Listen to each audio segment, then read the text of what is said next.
My pleasure to have you back on Open Conversation on Atlantic Television Network.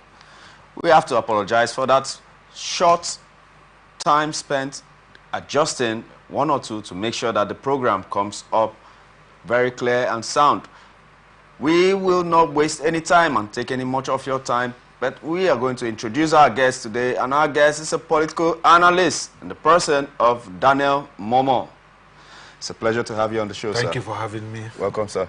It's a pleasure. Yes, it's a pleasure. All right, let's go to the first story for today. Court of Appeal sitting in Abuja on Tuesday affirmed the lower court's judgment that reinstated Philip Shaibu as the Deputy Governor of Edo State. The appellate court, while delivering judgments in the appeal brought before it by the Edo State House of Assembly, dismissed the appeal seeking to uphold Shaibu's impeachment.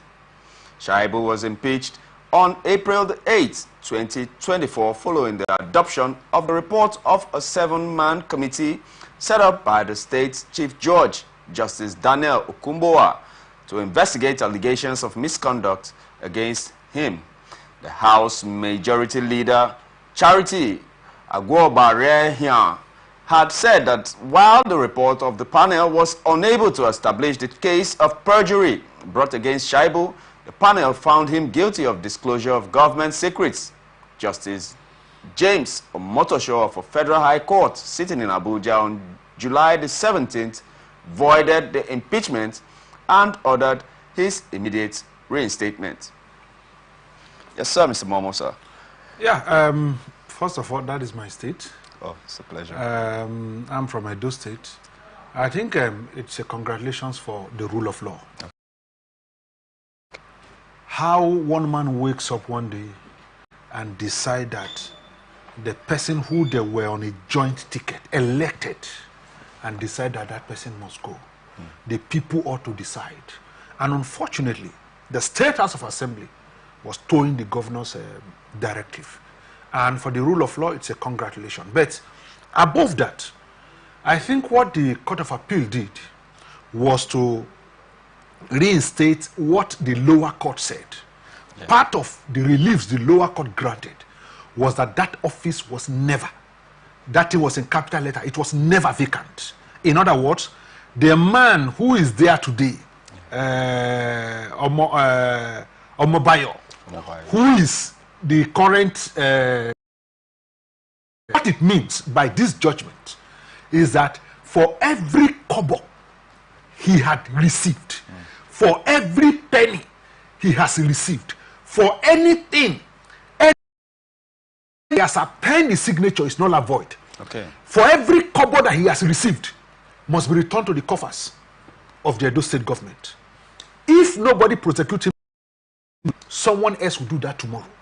So he should, by this judgment, return every single penny he has ever received, whether as allowance, as salary, as extra code. He should return them, because this judgment has said there was never a vacant.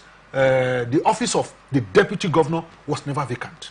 That was the relief granted by the lower court, affirmed by the Court of Appeal. Yeah. And so it must be said clearly, it is not just the affirmation of that, but these are the reliefs granted by the lower court, and it must be affirmed. And Omobayo needed to be told that the implication is that whatever thing you have received, because of the privilege of that office of the Deputy Governor of Edo State, he needs to return every single thing. And ever appended the signature is null and void. Okay, but being that the Governor of Obaseki might not rest his oars concerning prosecution of this matter, being that he is not still comfortable with Philip Shaibu as his deputy governor, do you think that there are any more avenues left for the governor to exploit, including the House of Assembly, discharging? Unfortunately, the governor has no local standing to appeal this matter. Those who appealed the matter were the State House of Assembly. Okay. So if the governor, on what ground would the governor say he's going to appeal the matter? In the first place, it was the State House of Assembly who said they found him guilty. These are the allegations against him, and set up a panel. Yeah. It was not the governor. The executive didn't do anything. What the executive simply does was, when he was impeached, they went back and brought Omobayo to become deputy governor. The governor has the executive has nothing. No local standing here to appeal. What are they appealing? That's one. Two, I think that by this judgment, the instrumentality of the law, the Nigerian police, the banks, every other institution recognizes now Philip Shuaibu as the authentic deputy governor. In other words, his privileges for his security details should be restored. His office should be restored. All of his aides should be restored by this judgment. Unfortunately, when we had the lower court judgment, what they said then was that they have gotten a stay of execution. But the Court of Appeal has affirmed it. And I think that it takes it's immediate. And the police and other institutions of government should restore. It's a statutory. It doesn't need the governor to give that order. No, it's statutory.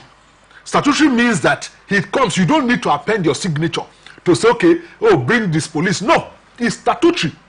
You remember that the lower court directed the Inspector General of Police to restore all security apparatus to him. And so that takes effect now. Okay. And so for me, it's a congratulation for the rule of law, especially Edo State. Like I said, it's my state. Yes. We have had this lawlessness. It was also in Edo State, where you have people who won election to the State House of Assembly, got their certificate of return from INEC. They were never sworn in until their tenure expires.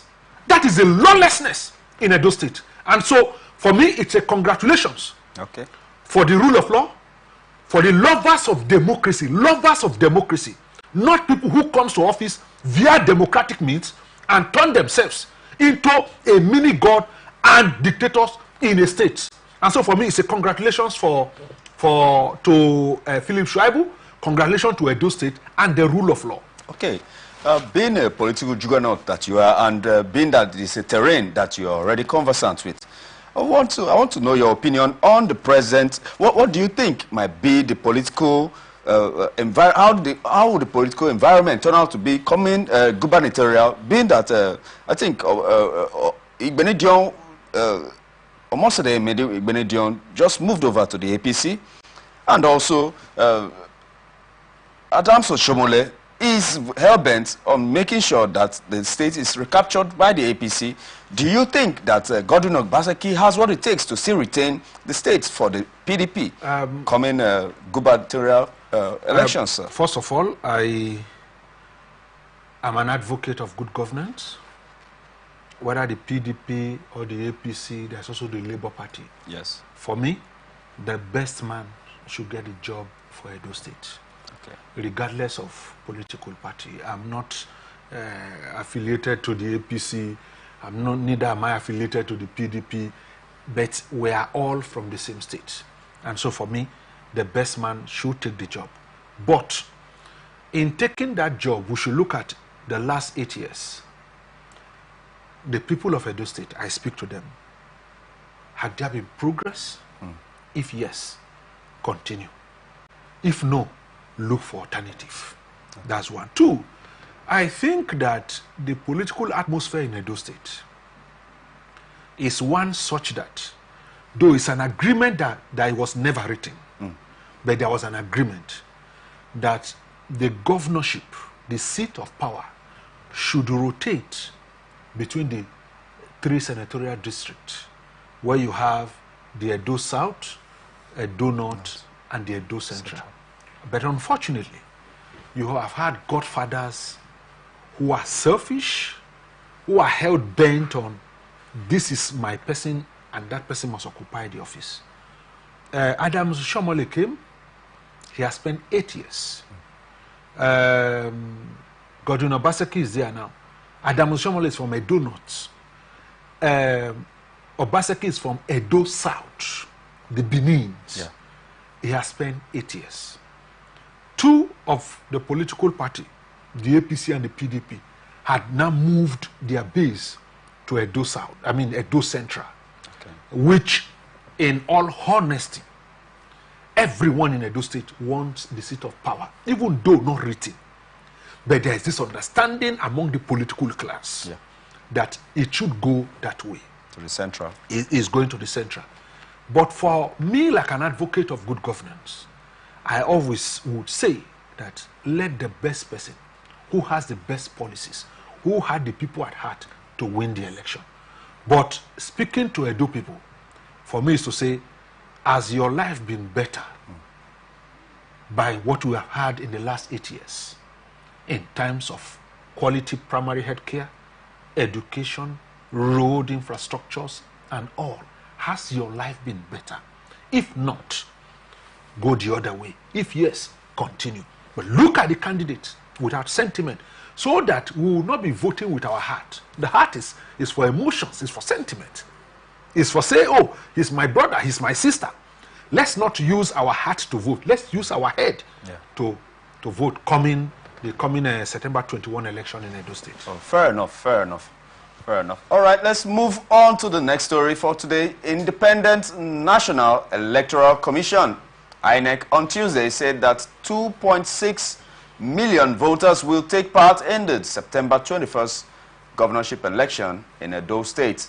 INEC Supervising National Commissioner for Edo, Delta, and Cross River States, Professor Rhoda Gumus, stated this at the Commission's office in Benin, the state capital, at the presentation of voters' registers for the elections to the chairman and the representatives of 16 participating political parties. Gumus said that in line with the Electoral Act 2022, INEC must present the voters' registers to the chairman of the political parties not later than 30 days before the election. We are trying to obey the law and carrying out the 10th of the 13 activities scheduled for Edo governorship election. All right, sir, we are seeing a situation here where INEC has started fulfilling the demands of the Constitution to the people of Edo State, starting with presentation of the voters' registers to the chairman of participating political parties. And I saw that we read out just 3 political parties here, but about 16 of them. No, that's a major. You know? Major, yes. Yes. In fairness, no one is trying to degrade the other political parties. Definitely. But, you know, when conversations like this happen, we will majorly focus on the major actors in the race. Okay, now let's look at non-state actors. I'm a bit conversant with the territory, Edo State. I did my university education there at Benedict University. Yes, so I have a bit of experience how politicking in Edo State usually is. It's not a thing of you sit down in the house and win. You have to come out and you have to be able to campaign vigorously. And also there are the aspects of non-state actors. You know, the youths, the unions, and also louts and touts and all that. Everybody is active politically in Edo State. So being that INEC is also asking for all rules and regulations guiding gubernatorial elections in the state to be observed, where do you think that there might be a break in the smooth running of this gubernatorial election, sir?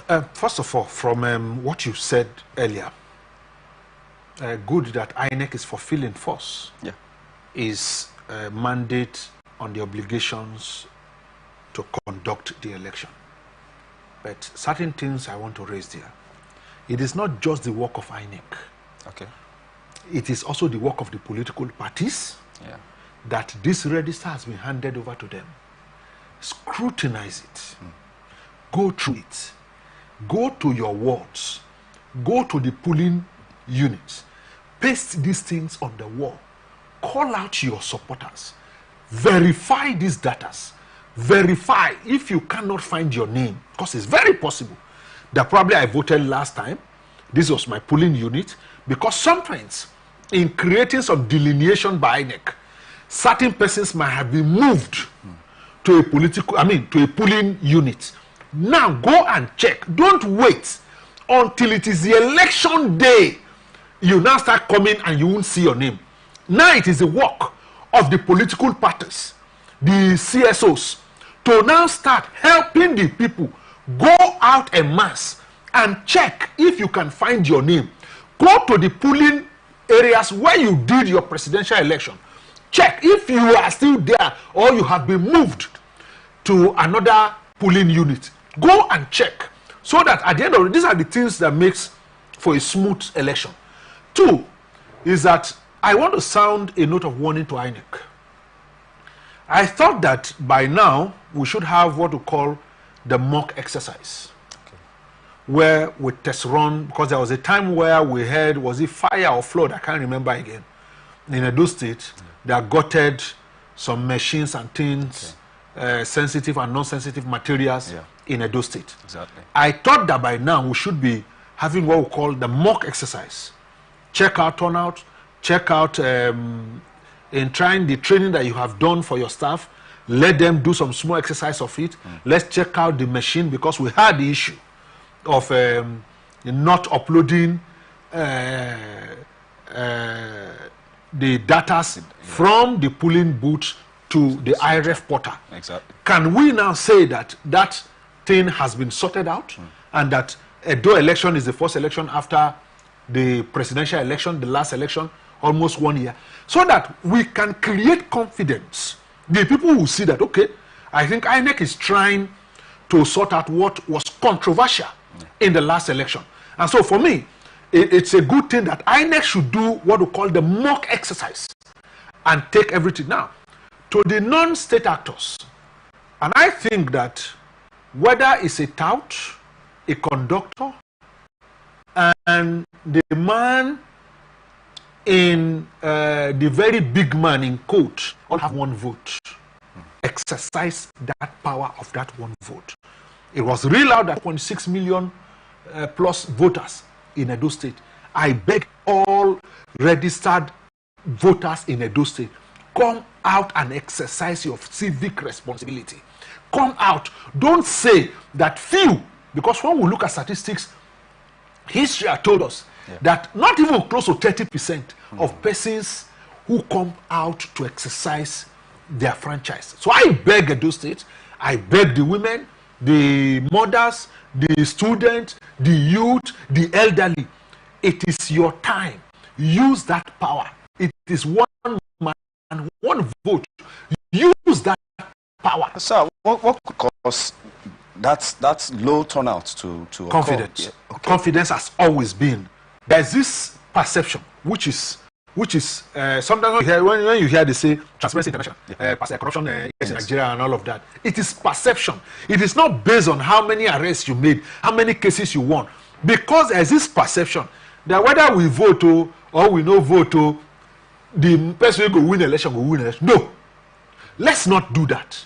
Let's go out en masse and believe that this process will work. In believing, that's why I said INEC must come clean, doing what we call the mock exercise, and carry out a mock exercise. Allow the people see that, tell them, speak to them, address them continually before the election, telling people to come out and vote, that whatever that happened in the presidential in the last election, that has been sorted out. In doing so, you create confidence. Confidence now brings people out to go and vote. 2 is that the political party too must encourage, must mobilize their people to come out and cast their vote. Okay, sir. Just to chip in, yesterday Adams Oshomole made complaints that he and the APC have not been given access to certain locations to use for campaigns, and that it has been shut down by Godwin Obaseki, the governor. You get the point? And I'm now looking at it. Is it that each political party should be responsible for creating a venue for their campaigns, or that the state governor should be able to let 1 or 2 places available for all parties, not just the opposition? Unfortunately. Okay. I had the privilege to be here, and we spoke about something close to this. Is that when people go into a process called an election, what we know is political parties. When someone wins an election, it becomes the governor of all, not governor of the political party that brought him into office. In other words, we have refused to remove politics from governance. Once you are now elected, what we are now expecting from you are not the promises you made when you were campaigning as a candidate of a political party.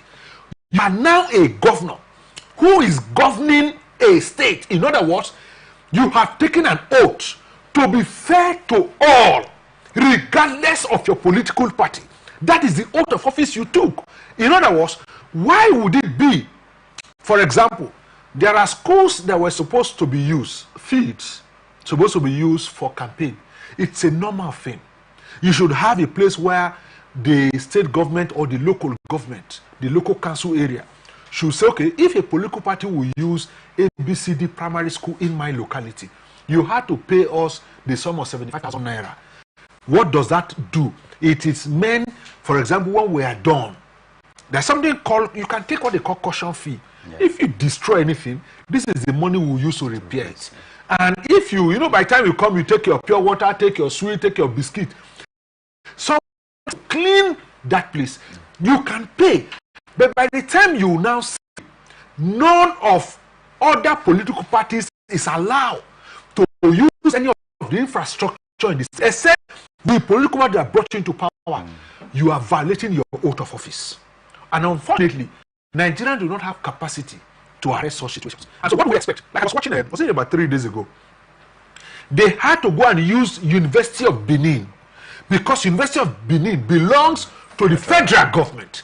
They were using University of Benin. And unfortunately, University of Benin is not in all senatorial zones. And so, these people, you must allow them. That is what we call fair play.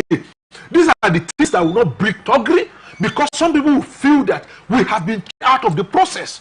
You cannot be allowed. For example, Shawale was a former governor. He brought in this current governor. And most of the schools that we have currently in Edo State were built by his government. And unfortunately today, his own political party is being denied of using the access. So because we have not graduated from playing politics and governance, that is why you see these retardations that you see around. A big heart is in governance, not in politics. Politics is selfish, but governance has a big heart to accommodate all. Whether you insulted me during campaign, whether you did anything for me, is gone. Now I am no. Yeah.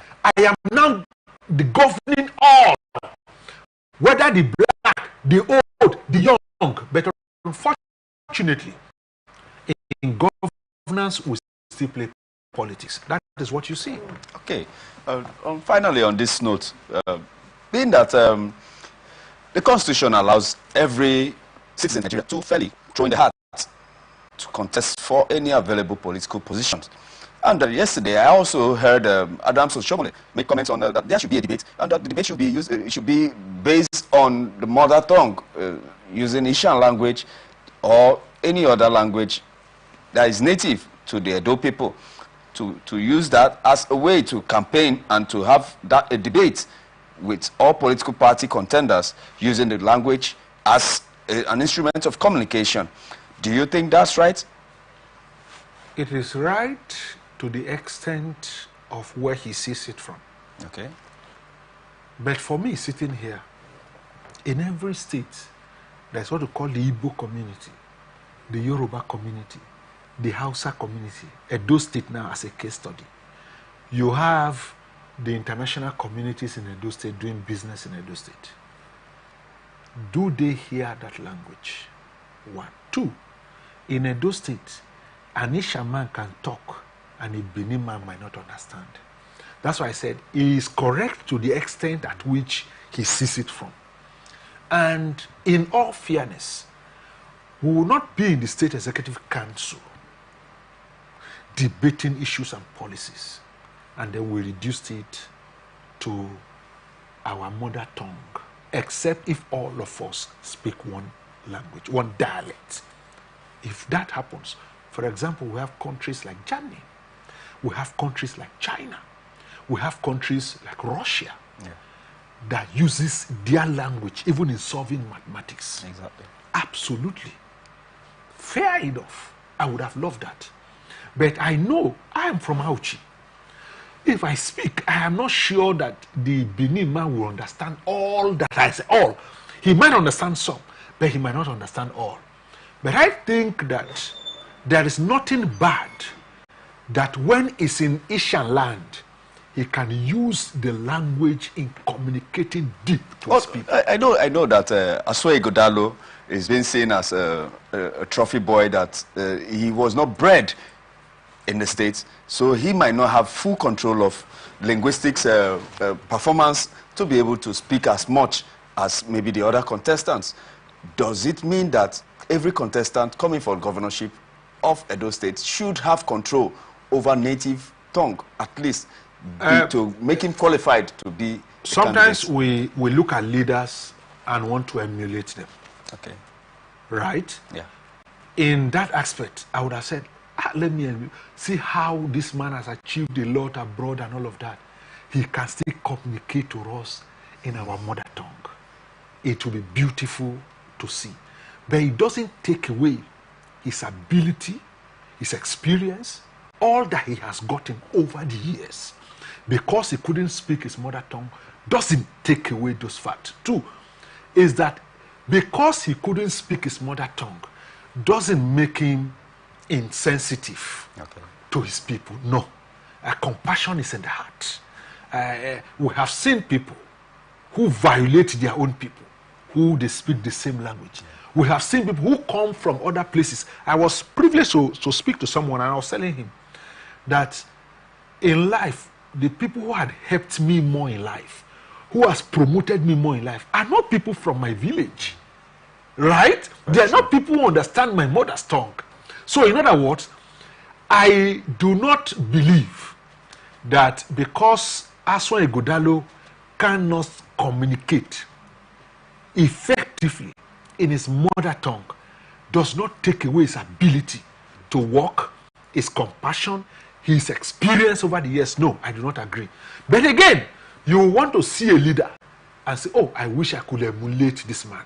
Because sometimes those of us who live outside of our community I mean where we came from, we love to see people who communicate in that dialect, but the human interaction doesn't stop in the communication. There are some languages today I understand them more than my mother's tongue. But it doesn't take away the blood of a man in me. No, not at all. You know, in politics, everything is right. Exactly. Everything they say is right. In other words, it is to curry favor from people who say, this man doesn't understand your language. How then does he want to know your problem? But human relations had gone further than that. Yes. Thank you. Thank you. Sir. Thank you on that. All right, let's move to the next topic. The Court of Appeal sitting in Abuja on Tuesday overturned the decision of Kogi State High Court, which restrained the Economic and Financial Crimes Commission, EFCC, from prosecuting former Kogi State Governor, Mr. Yahaya Bello, on an 80 billion naira money laundering charge. A three-man panel of the appellate court, in a unanimous decision read by Justice I. Amadi, that the decision of the judge of the lower court, Justice Isa Jamil, which sets Bello free despite seeing the charge filed by the EFCC, was a scandal. The justices, Justice H. Baraka, Justice S. Bola, and Justice I. Amadi, ordered Bello to obey the Administration of Criminal Justice Act and present himself for arraignment.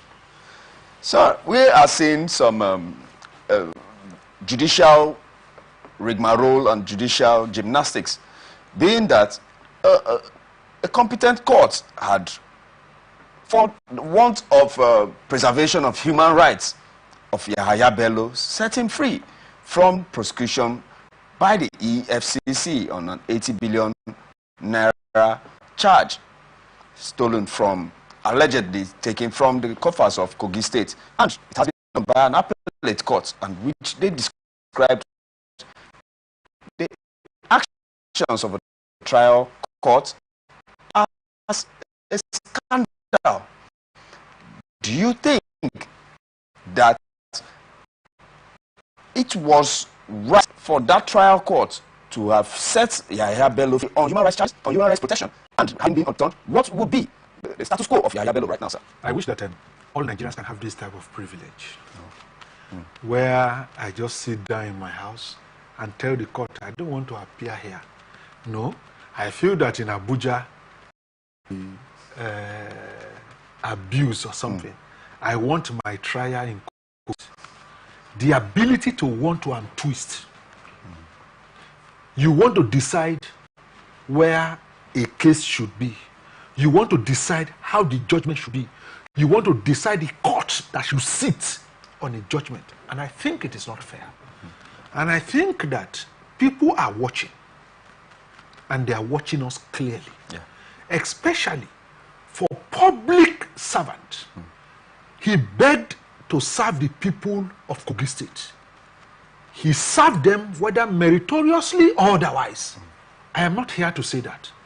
But if there are infractions, he must, in capital letter, come to answer questions. I don't think anyone has said he's guilty. No, no.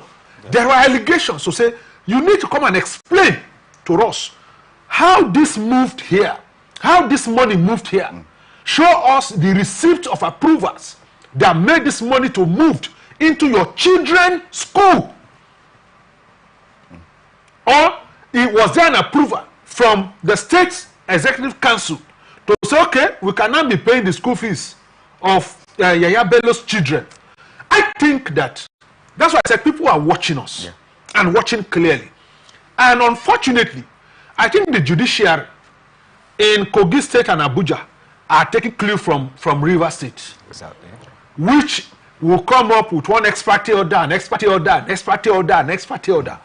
And I think that Yahaya Bello must come to answer some questions. Part of the relief granted by the higher court, which for me is forbidden to even listen to, is to restrain the FCC.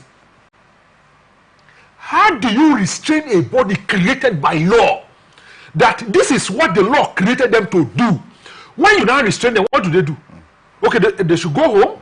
No! The law created them to investigate and prosecute economic and financial crime. And then you get a judge who will now sit to say he restrained that same body. Some laws don't obey them. Some laws are not meant to be obeyed. How can you do that? Yahaya Bello was a public office holder. He enjoyed all the perks of that office. And if there are infractions, he should gloriously come out and say, no, this is this, this is that.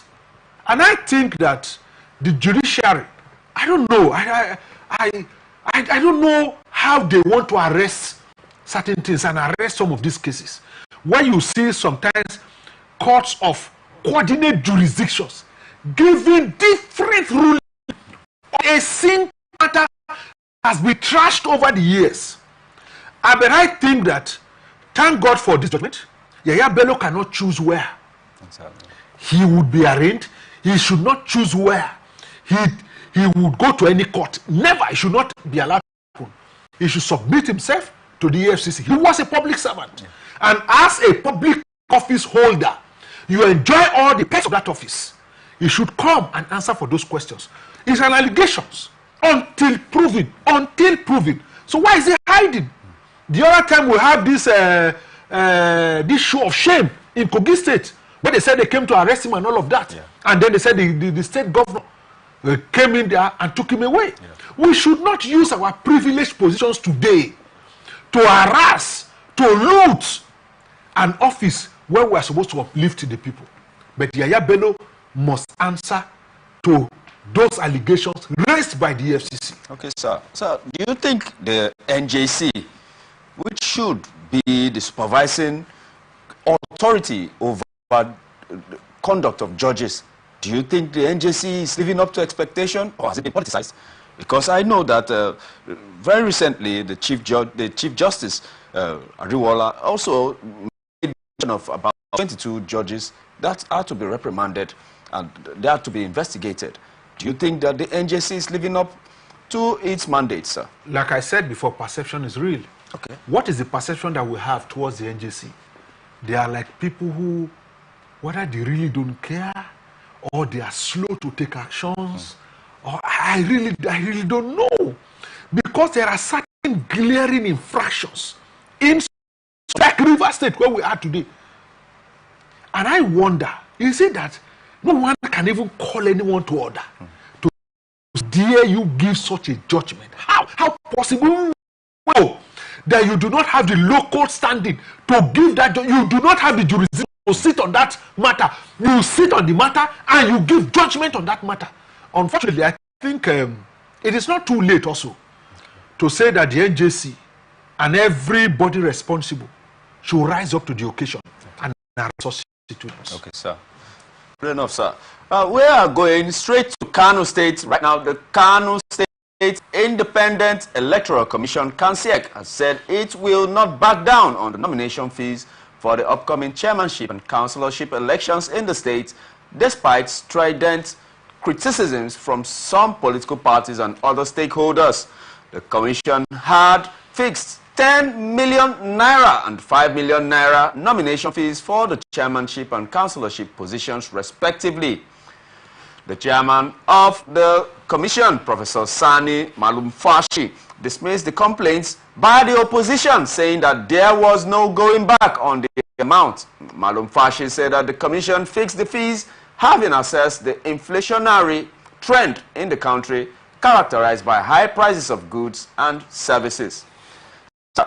The inflation has come to play, and the fees are humongous. The fees 10 million and 5 million naira for councillorship, for chairmanship and councillorship, and that's a state that has 44 local government areas. Do you think that it is fair enough? And they are saying they are not going to back down. First is KANSEC buying and selling. Let's understand, because let's understand some nitty-gritty. Are they buying, selling? That they now talk about inflationary figures, that what feeds them? Because I think we're joking with certain things that can cause problem to us in future. What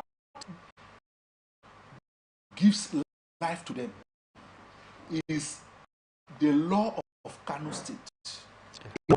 These persons who are supposed to conduct elections are public holders, funded by public money.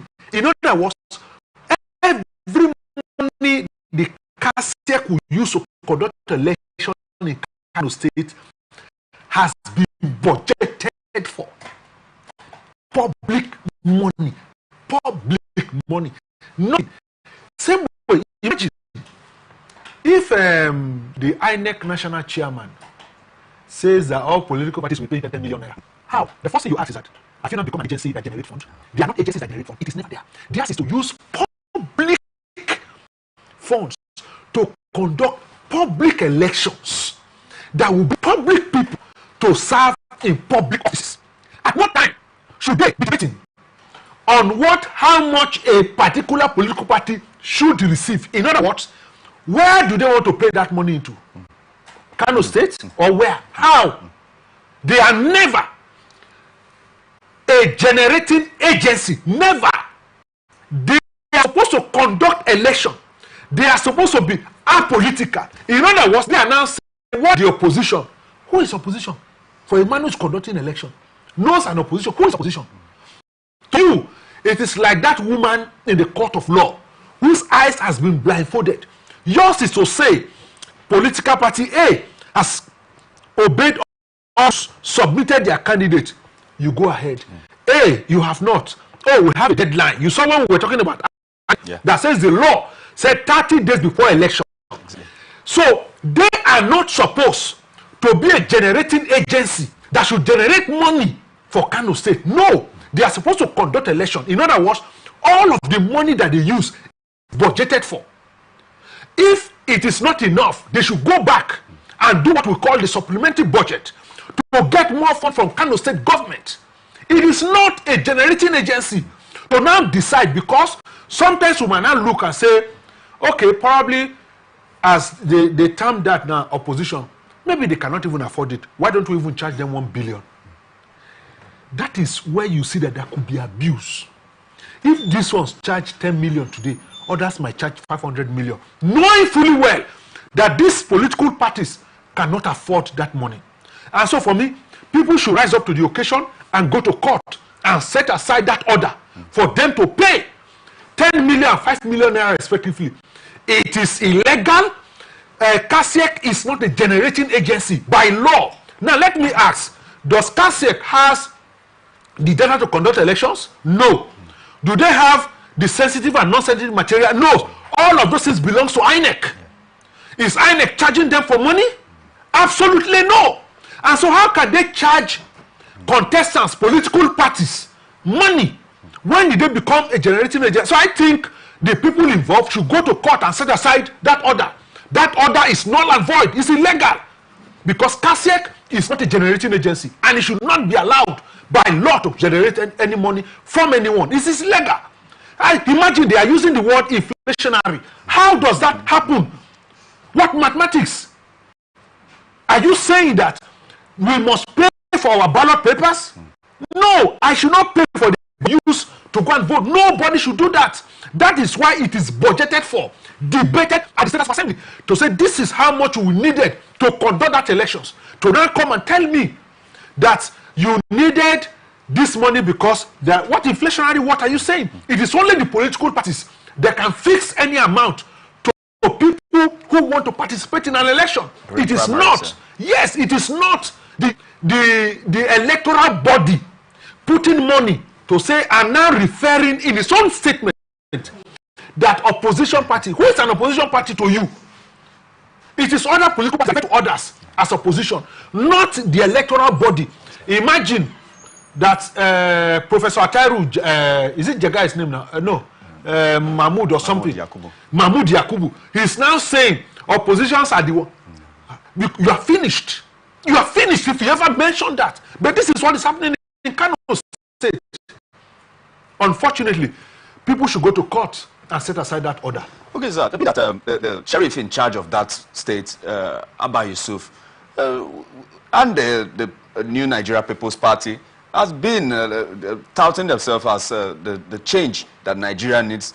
This is a fresh list. They are different from other political parties in handling of public affairs. And right now, they have set a standard where it will be very difficult for the opposition in Kano State to actively participate in these elections. Do you think that NNPP and the governor of Kano State are setting good examples? Are they different from other political parties, or are they still towing the same line of other political parties? Unfortunately, part of what we had a conversation on was that when people come to office, they are forgotten that they are governing that state. They are leaning towards their political parties. And it is very obvious for the blind to see that in governance, this set of persons are leaning into a political party. And if there are any obstacles laid on the way of any opposition party, as said by them, I think that is why we have the court of law. Go to court and enforce that every unnecessary obstacles to a conduct of free and fair election is set aside. Go to court. Once the court give a judgment, the governor do not have power to so say that, this is what will happen. People should go to court and challenge the power. Sometimes I think part of the things that we lack here is that we complain and then leave it there. When we now complain, they continue what they are doing. But I think the political parties who have capacity to do some of these things should go ahead and challenge those things in court, so that we should have precedents in future to say they did it in Kano. It was set aside by this judge, by this court. So for me, I do not feel that the position of the Kano State government make in placing obstacle in any opposition make any sense. Let them go to court where the same political party feel. I mean, not in Kano. I do not understand the politics in Kano, but I think politics all over or democracy all over is same thing. people coming out to vote and making sure that the election is free and fair.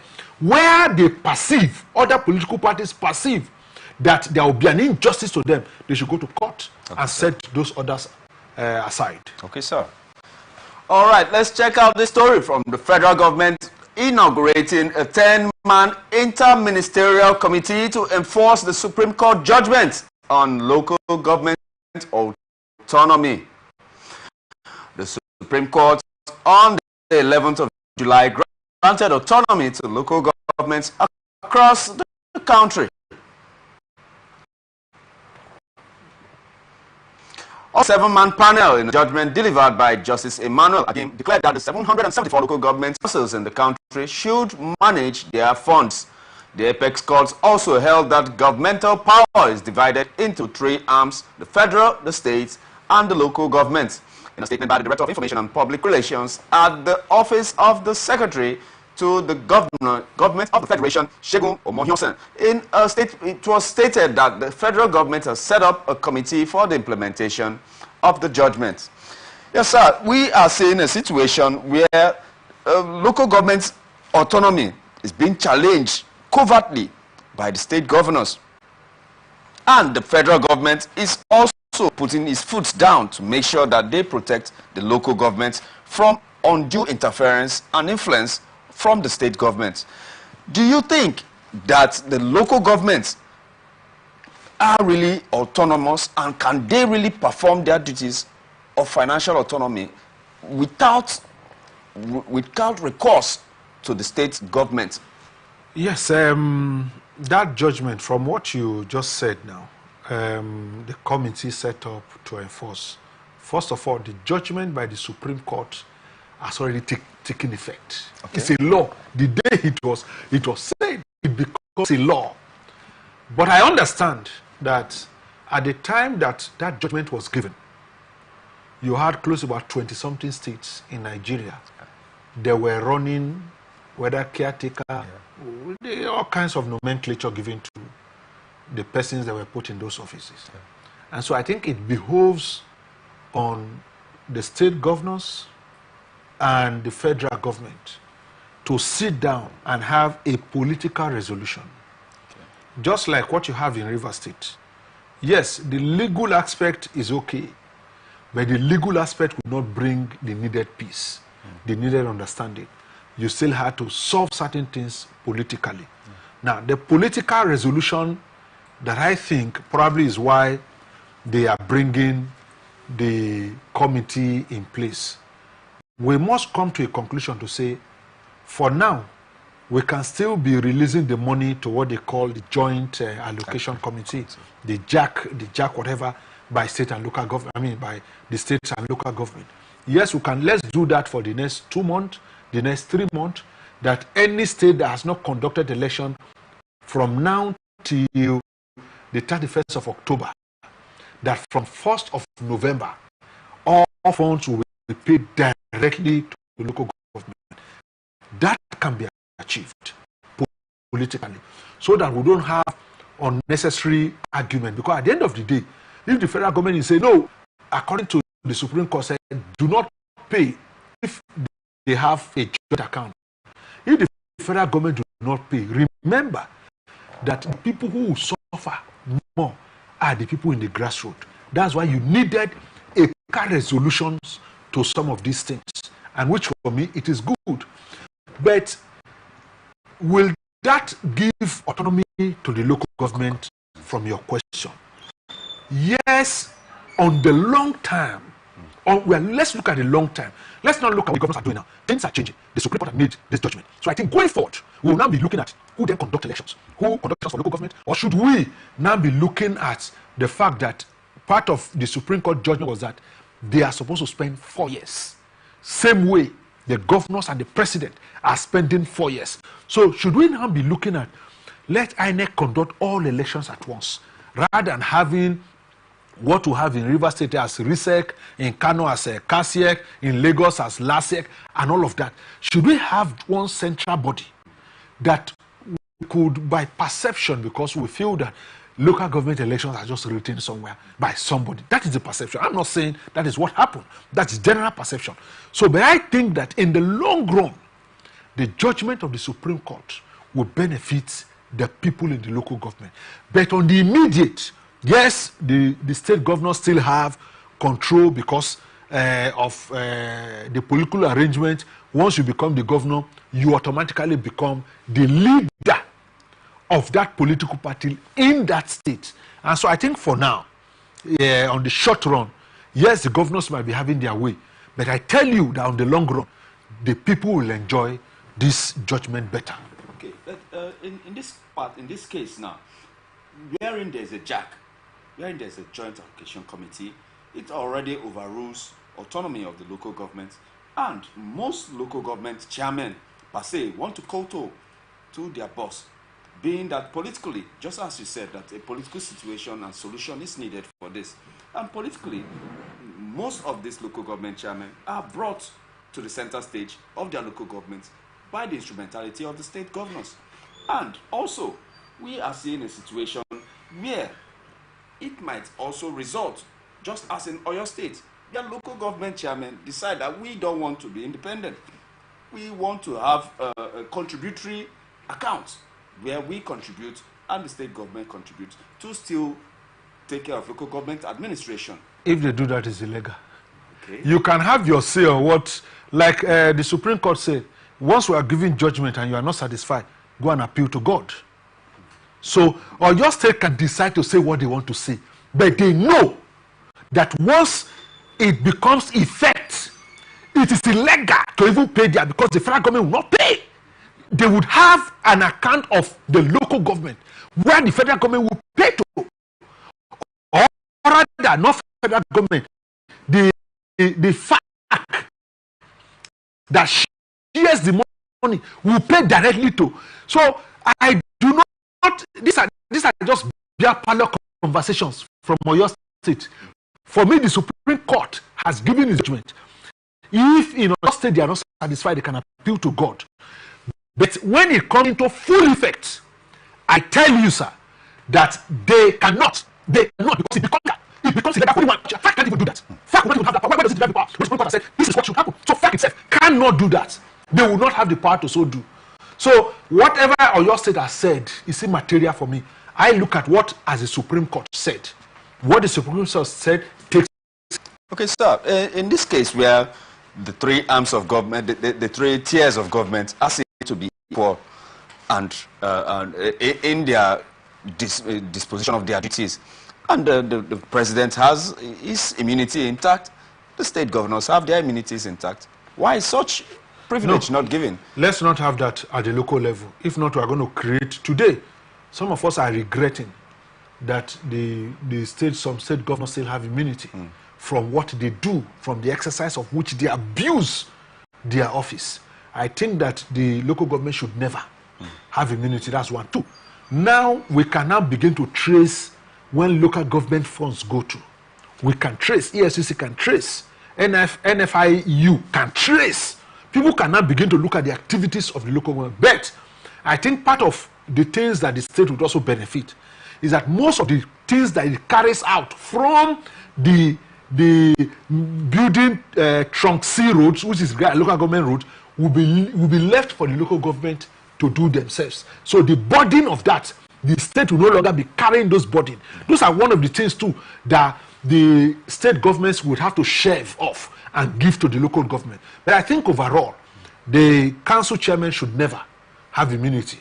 We should be able to call them to account, call them to order at any time, at any point. Why should what is good for the goose not good for the gander, sir? Because what we have seen about immunity today, if we had had this knowledge about immunity, we would never had allowed some of this immunity, because what they have is called absolute immunity. No, we should have immunity. The immunity does not stop investigation. But today what we have is absolute immunity. No one should have an absolute immunity. People who bet to govern you should never have what we call absolute immunity. Okay, sir. It has been very revealing